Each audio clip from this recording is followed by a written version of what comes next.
नमस्कार। आकाशवाणी के समाचार सेवा प्रभाग की प्रस्तुति न्यू इंडिया समाचार में स्वागत है आपका। मैं हूं मुनीश शर्मा और मैं हूं विनीता। श्रोताओं, हमारी पत्रिका का 1 से 15 अक्टूबर का नया अंक तैयार है और आज हम अपने इसी अंक पर आपके साथ चर्चा प्रारंभ करेंगे। 2 अक्टूबर गांधी जयंती पर विशेष रूप से आपके लिए इस अंक को तैयार किया गया है।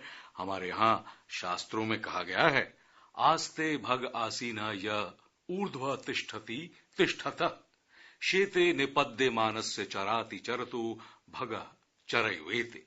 अर्थात कर्म पथ पर चलते हुए अगर आप बैठ जाएंगे तो आपकी सफलता भी रुक जाएगी, अगर आप सो जाएंगे तो सफलता भी सो जाएगी, अगर आप खड़े होंगे तो सफलता भी उठ खड़ी होगी और अगर आप आगे बढ़ेंगे तो सफलता भी वैसे ही आगे को बढ़ेगी। इसीलिए हमें निरंतर आगे बढ़ते रहना है। चरैवेति चरैवेति, ये चरैवेति के मंत्रों को लेकर आप चल पड़ें ताकि एक ऐसे भारत का निर्माण हो जो स्वच्छ हो, समृद्ध हो और दुनिया को सतत जीवन के लिए दिशा दे। इस दीर्घकालिक दृष्टिकोण ने हमारे राष्ट्र को एक नई दिशा दी है। यही कारण है कि स्वच्छता की चर्चा हो, स्वच्छता के संबंध में एक दूसरे को रोकने टोकने का निरंतर प्रयास हो, ये भारत के अंदर आई हुई नई चेतना का प्रतिबिंब बन गया है। जब यह अभियान शुरू हुआ था तो इसे केवल साफ सफाई से जोड़कर देखा गया, लेकिन बीते 10 वर्षों में न सिर्फ स्वच्छता के जज्बे को मंजिल मिली, बल्कि इससे आत्मनिर्भरता की नई राह भी निकली है। स्वच्छ भारत मिशन 1.0 के बाद स्वच्छ भारत मिशन 2.0 अब नए सफर पर चल पड़ा है। भारतीय इतिहास में पहली बार किसी प्रधानमंत्री ने स्वच्छता को भारतीय सामाजिक ताने बाने के फोकस में लाकर खड़ा किया है। बीते 1 दशक यानी केवल 10 वर्षों में ही स्वच्छता एक जन आंदोलन कैसे बन गया, आइए सुनते हैं प्रधानमंत्री नरेंद्र मोदी के ही शब्दों में। आज हर भारतीय बुलंद हौसले से भरा हुआ है। स्वच्छता का विषय याद होगा आपको। कुछ लोग कहते थे कि लाल किले से पीएम का स्वच्छता की बात करना, टॉयलेट की बात करना इस पद की गरिमा के खिलाफ है। सैनिटरी पैड ऐसा शब्द था जैसे लोग, खासकर पुरुष, सामान्य बोलचाल की भाषा में भी बोलने से बचते थे। मैंने लाल किले से विषय उठाए और वहीं से माइंडसेट बदलने की शुरुआत हुई। आज स्वच्छता एक जन आंदोलन बन गया है। WHO हो या यूनिसेफ जैसी अंतर्राष्ट्रीय संस्था या फिर हाल ही में नेचर में छपा वैज्ञानिक अध्ययन, भारत के स्वच्छता मिशन ने ऐसा व्यवहारगत परिवर्तन किया है जो विकसित भारत का आधार बन गई है। महात्मा गांधी कहते थे, स्वराज सिर्फ साहसी और स्वच्छ जन ही ला सकते हैं। उनकी प्रेरणा से की गई पहलों ने आज देश में लाखों स्वच्छाग्रहियों की फौज तैयार कर दी है।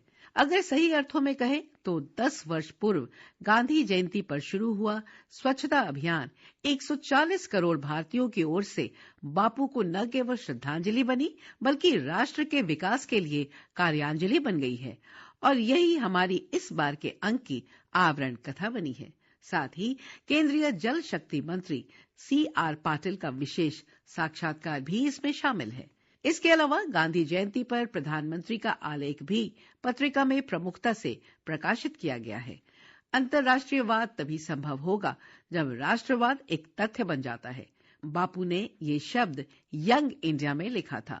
लगातार तीसरी बार प्रधानमंत्री बने नरेंद्र मोदी के बीते 10 वर्ष के कार्यकाल में राष्ट्र ने विकास की एक नई परिभाषा और दिशा निर्धारित की है। आज भी महात्मा गांधी देश दुनिया के लिए प्रासंगिक हैं। 2 अक्टूबर को राष्ट्रपिता महात्मा गांधी की 155वीं जयंती पर कृतज्ञ राष्ट्र उन्हें नमन करता है। इस आलेख में प्रधानमंत्री ने आह्वान किया है कि आइए हमारी दुनिया को समृद्ध बनाने, नफरत के साथ तकलीफों से मुक्त करने के लिए कंधे से कंधा मिलाकर काम करें। तभी हम महात्मा गांधी के सपने को पूरा करेंगे जो उनके प्रिय भजन वैष्णव जन तो में व्यक्त हुआ है। पत्रिका में प्रधानमंत्री का पूरा आलेख पढ़ा जा सकता है। वाराणसी के घाटों पर लाखों लोग स्नान करने आते हैं और नहाने के बाद अपने कपड़े छोड़ जाते हैं। खूब प्रयास के बाद भी समस्या जटिल हो गई थी, जिसे दूर करने के लिए कपड़ों को रीयूज करने और वाराणसी शहर को प्लास्टिक मुक्त बनाने का निर्णय लिया गया। इसकी नई पहल की शुरुआत एक ट्रस्ट के माध्यम से की गई। अब घाट से प्राप्त कपड़ों को सैनिटाइज कर उन्हें पुनः उपयोगी बनाने के लिए झोलों में बदलने का काम निरंतर किया जा रहा है और इस अभियान से जुड़ी महिलाएं कपड़ों से झोले बनाकर रोजगार पा रही हैं। महिलाएं कचरा प्रबंधन का गुर सीखने के साथ ही आजीविका और मासिक आय मिलने से परिवार को आर्थिक सहायता दे पा रही हैं। इससे अपने आत्मसम्मान के स्तर को भी वो ऊपर उठा रही हैं। अभी तक 15,000 थैलों का वितरण किया जा चुका है। 1 लाख थैले बनाकर वितरित करने के लक्ष्य की ओर निरंतर अग्रसर हैं।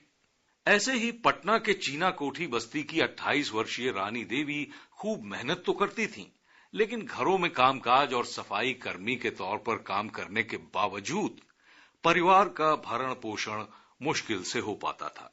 इसी बीच पटना नगर प्रशासन की एक संस्था के साथ शुरू की गई परिवर्तनकारी पहल महिला मशीनीकृत सफाई सहकारी के विषय में उन्हें पता चला।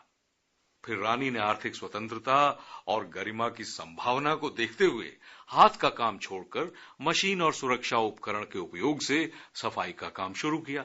अपने अथक प्रयास की बदौलत रानी ने आर्थिक स्थिरता सुनिश्चित की और अपने समुदाय में सम्मान भी पाया।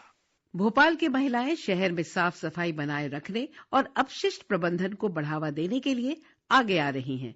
यहाँ 250 महिलाओं का सकारात्मक सोच नाम से एक समूह है, जो स्थानीय नगर निगम के साथ मिलकर सुनिश्चित करता है कि सभी कार्यक्रम शून्य अपशिष्ट और उचित अपशिष्ट निपटान प्रथाओं के साथ संचालित किए जाएं।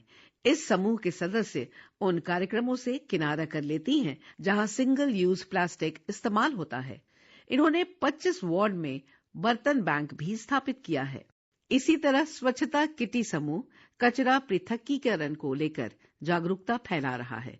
इस समूह का प्रत्येक सदस्य हर महीने 100 रुपए का योगदान देता है, जिससे साफ सफाई और अपशिष्ट प्रबंधन का स्तर सुधारने पर केंद्रीय कई सामुदायिक गतिविधियों में बढ़ चढ़कर भाग लेता है। मध्य प्रदेश का इंदौर शहर, उसे प्रदेश के लोग अक्सर मिनी मुंबई के नाम से पुकारते हैं। देश में इंदौर की अब एक नई पहचान बनी है, स्वच्छता। लगातार 6 साल से देश के सबसे स्वच्छ शहरों में पहले नंबर पर आने वाला इंदौर नंबर 1 के इस तमगे पर रुका नहीं है, बल्कि स्वच्छता से आगे बढ़कर इंदौर वासियों ने एक और नई पहल की है, वाटर प्लस सिटी बनने की। यानी एक ऐसा शहर जहां बगैर ट्रीटमेंट के कोई भी सीवेज किसी सार्वजनिक जल स्रोत में नहीं डाला जाता। यहां के नागरिकों ने खुद आगे आकर अपनी नालियों को सीवर लाइन से जोड़ा है, स्वच्छता अभियान भी चलाया है और इस वजह से सरस्वती और कान्हा नदियों में गिरने वाला गंदा पानी भी काफी कम हुआ है और सुधार नजर आ रहा है।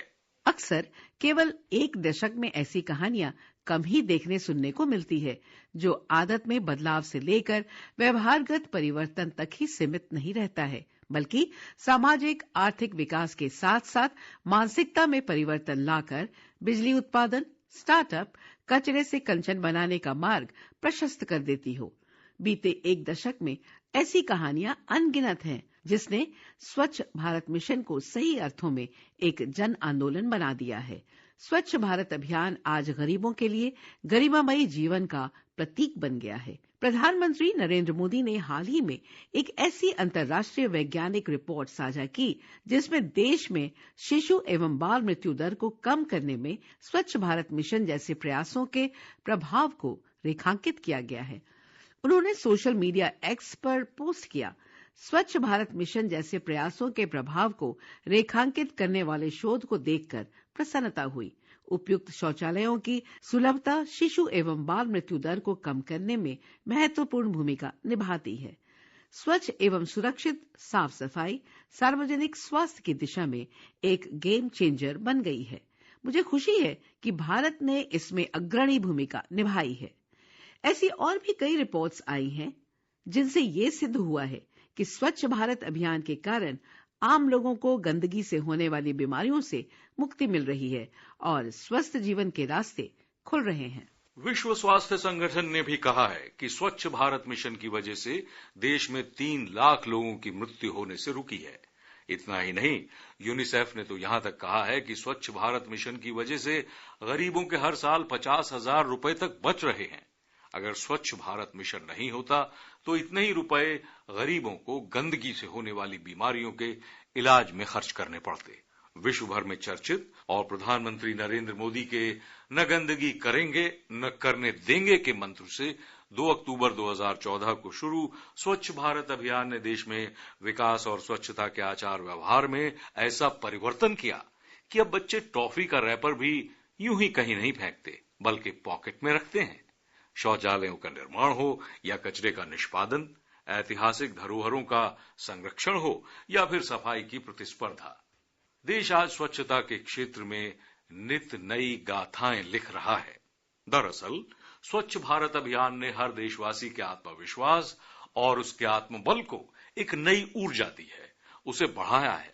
स्वच्छ भारत अभियान से हमारी सामाजिक चेतना, समाज के रूप में हमारे आचार व्यवहार में भी स्थायी परिवर्तन आया है।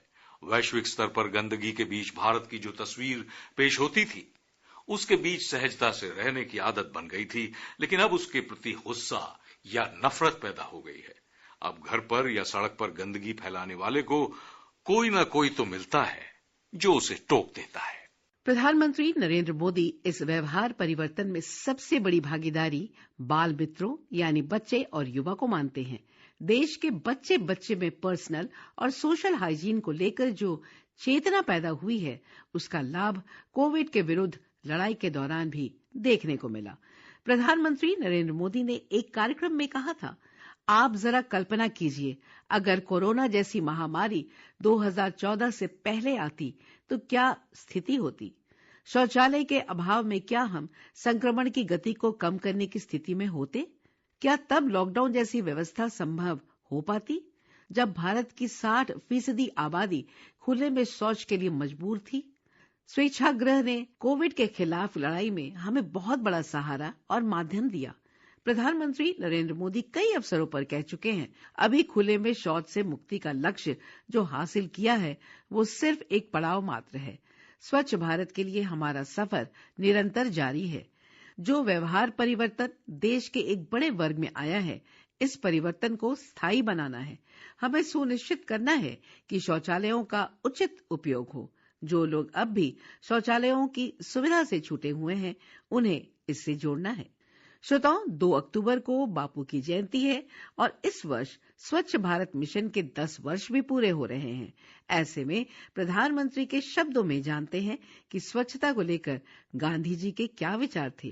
गांधी जी कहते थे कि स्वराज सिर्फ साहसी और स्वच्छ जन ही ला सकते हैं। स्वच्छता और स्वराज के बीच के रिश्ते को गांधी जी इसलिए इस रिश्ते के प्रति बड़े आश्वस्त थे क्योंकि उन्हें विश्वास था कि गंदगी अगर सबसे ज्यादा नुकसान किसी का करती है तो हमारे गरीब भाई बहनों का करती है, गरीब परिवारों का करती है। गंदगी गरीब से उसकी ताकत छीन लेती है, शारीरिक ताकत भी, मानसिक ताकत भी। गांधी जी जानते थे कि भारत को जब तक गंदगी में रखा जाएगा तब तक भारतीय जनमानस में आत्मविश्वास पैदा नहीं हो पाएगा।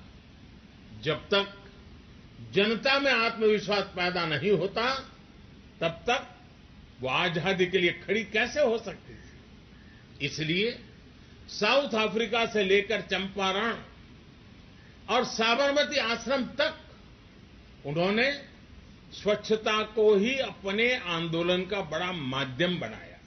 श्रोताओं, अपनी आवरण कथा स्वच्छता पर केंद्रित इस चर्चा को हम अगले सप्ताह भी जारी रखेंगे। समय की बाध्यता को ध्यान में रखते हुए आज बस इतना ही। हमें आज्ञा दीजिए। मैं हूं मुनीश शर्मा और मैं विनीता। धन्यवाद।